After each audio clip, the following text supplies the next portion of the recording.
Welcome to This Explainer. Today, we're diving into an absolutely incredible national journey. Think about this.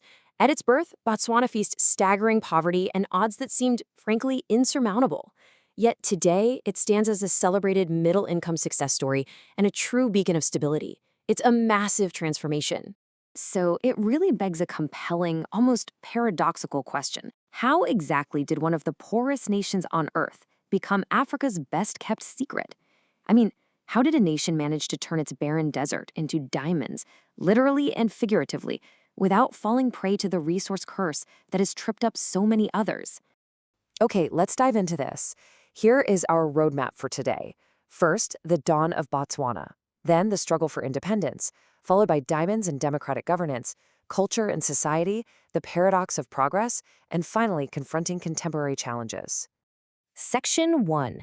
The Dawn of Botswana, from the San to the Protectorate. Human habitation here actually traces back a staggering 100,000 years. The earliest folks were the San hunter-gatherers, nomadic bands that were perfectly adapted to the incredibly harsh, arid Kalahari environment. Then, roughly 1,000 years ago, Bantu agriculturalists arrived. As these farming communities expanded, the San were unfortunately increasingly marginalized, both socially and physically. Fast forward to 1885, the British declared the territory a protectorate, which kicked off a long period of indirect rule, before Botswana finally achieved its hard-won independence in 1966. So the crucial point is really wrapping our heads around the grim baseline reality facing Botswana's 800,000 citizens right at that moment of independence. Just imagine trying to build a modern nation-state from this starting line. They were completely landlocked, with 60% of their territory swallowed up by the Kalahari Desert. They had a meager $65 million in export earnings. The economy was almost entirely reliant on subsistence cattle farming. Poverty was widespread, with most citizens living in mud dwellings, and there was virtually zero infrastructure. The British colonial administration had set up a system of indirect rule, but honestly, they pursued a policy of almost total neglect when it came to developing resources. It was a real masterclass in doing the bare minimum. Section 2. Struggle for independence.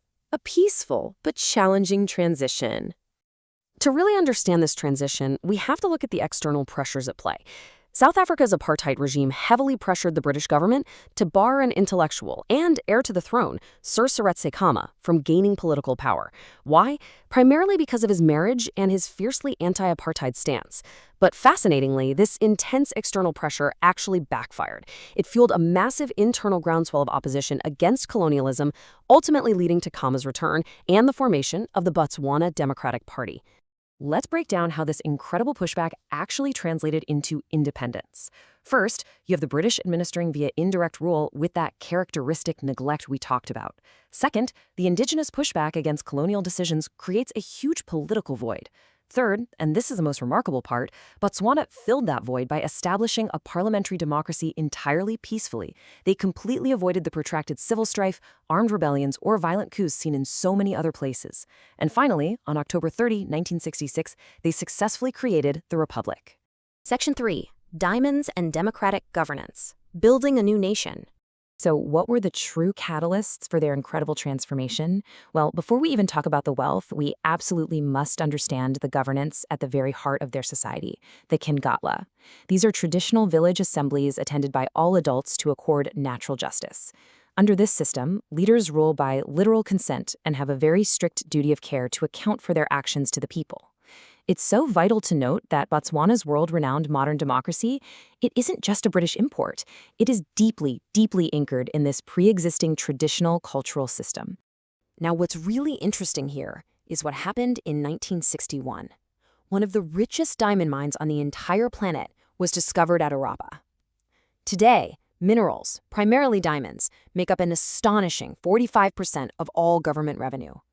But it wasn't just having the diamonds. It was the prudent, deeply disciplined management of this wealth. Channeled through those stable democratic institutions we just mentioned, it radically funded the nation's rapid, explosive growth. Section 4. Culture, Tradition, and Society. Unifying the people. How did the government actually go about forging a unified national identity and caring for its citizens? First off, they really leaned into the Bubuto ethos. This is a broad African concept emphasizing shared humanity, respect, and compassion. Next, they rolled out sweeping education reforms in 1977, aimed specifically at social justice and national unity. Furthermore, they established a nearly free public healthcare system, which is so effective that an impressive 85% of citizens rely on it today. They even leveraged elements like traditional dress as powerful, visible symbols of social cohesion. This cultural homogeneity and massive social provision acted as the superglue for a very rapidly changing nation. Section 5. The paradox of progress, the cost of rapid growth. But it's not a perfect fairy tale. Let's take a step back and contrast Botswana with another African economic success story, Mauritius. The sources bring up a pretty significant critique here. Despite its vast, undeniable diamond wealth, Botswana has maintained a highly parsimonious or conservative approach to social welfare with pretty meager benefits. Critics strongly argue this approach fails the very poor. In stark contrast, Mauritius mounted a fulsome response, utilizing redistributive programs to actively balance out their economic growth. This really highlights the critique that in Botswana, the immense diamond wealth simply hasn't trickled down equally to everyone. And this disconnect? It becomes painfully obvious when we look at the youth. Despite the nation's rapid economic convergence, the youth unemployment rate for those aged 15 to 24 absolutely skyrocketed. It went from 37% in 1964 to a staggering 49% by 2002. Think about that. Nearly half the youth were unemployed at that time. It highlights a severe, glaring gap between top-level national wealth and actual on-the-ground individual opportunity. And we actually see a really similar kind of bittersweet reality in their second biggest industry, which is tourism. Botswana successfully promoted high-end, low-volume tourism to preserve its pristine, breathtaking wildernesses like the Okavango Delta. Sounds great, right? But the result is often what's called enclave tourism. These high-paying visitors bring in massive wealth, for sure, but the profits largely leak overseas to expatriate-owned corporations. Meanwhile, local Botswana are left on the economic wayside. They gain very few skills and rarely even interact with these tourists. Section 6. Confronting contemporary challenges. Fighting the crises. 30%. Let that devastating figure just hang in the air for a moment. 30%. Back in the mid-2000s, this was Botswana's estimated HIV prevalence rate. This wasn't just a severe health crisis. It was an existential threat. It literally risked turning Botswana into a biological desert. Estimates were projecting a heartbreaking 130,000 AIDS orphans. The loss of the working, productive population threatened to completely undo decades of incredible national progress. And this brilliantly illustrates how a nation can rally. I mean, how do you even begin to respond to a disaster of that magnitude? Well, first, the leadership displayed profound humility. They admitted the scale of the problem and treated it with the absolute urgency it demanded.